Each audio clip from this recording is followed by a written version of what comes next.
Lockdown is a phenomenon that is new to the globe. We used to know the definitions of lockup and prison, yet lockdown is something many of us struggle to deal with. It was meant to be physical distancing, yet we literally took it as a social distancing. Social network and how to connect with people in the digital world and more are things we will hear from the next speaker, Audrey. Audrey. Audrey is a leader of the South Australian speaker tribe. Her passion is our online social health and the future of connections. She has been interacting online since 1998 and was an early adopter of social media. For over 2 years, she has been driving into the psychology of social media and how it applies to different generations.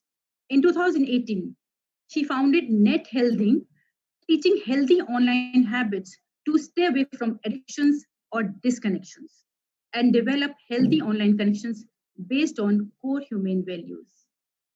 And I welcome Audrey.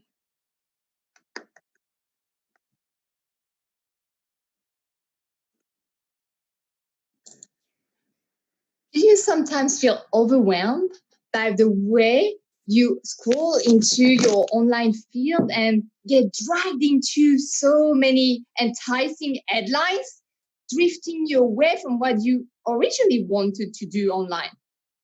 Or sometimes we don't really know what we're doing online. In 2000, before the era of smartphone, our attention span was of an average of 12 seconds. Now, 2020, the average span is 8 seconds. You would say not that much difference. However, this attention span is being calculated, it's being monitored, and as a result, a lot of marketing, especially online marketing, are creating new techniques to drag us into many fantastic and disillusional offers online, but quite often leave us really frustrated and disappointed. Yes, more than ever, we are quick to be sold, but we don't really, we're quick to buy, sorry, but we take longer to be sold. That's why loyalty is something that is becoming really difficult to cultivate online. And so many online brands are using these techniques to quickly get people to buy, but they don't retain their customers. What is really missing here?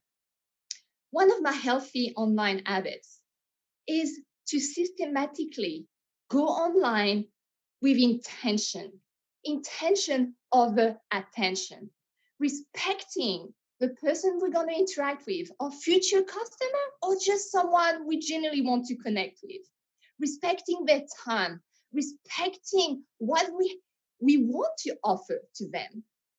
From that genuine intention, we can start shifting the way and drastically reduce the actually increase the intention span. People will no longer keep on being dragged all over the place. I recently bumped into a post from someone I've been connecting through networking events. So I knew her, I had met her offline. However, I didn't know her enough. And she posted this really sad and desperate picture of her with a really compelling and vulnerable post. So I felt compelled to reach out to her and ask what's going on. And I didn't want to add that in the comment thread. So I privately messaged her on Messenger. And I asked, what are you really what's going on, why this post, like, you're really scaring me. I know you a little bit, but I want to make sure you're fine. And after a few exchange, I found out, to my disappointment, which she was actually using this vulnerable post to attract attention. Sadly enough, she had gone to the other extreme, some of what the online marketers are doing, of actually dramatizing certain of the headlines to get us emotionally hooked on and develop this emotional reaction to get us to be attracted to something that is not actually what we expect. And there's a dangerous, dangerous thing here happening. As much as my friend somehow was crying for attention, so crying for love, her intention was ego-centered. She was not posting to share something that would help other people.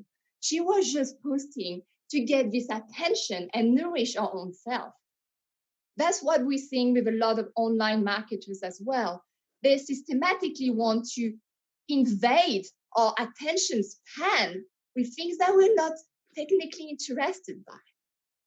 So I'm saying if we want marketers to change their way, we also need to start applying it differently on a personal level and start really interacting online from our highest intention.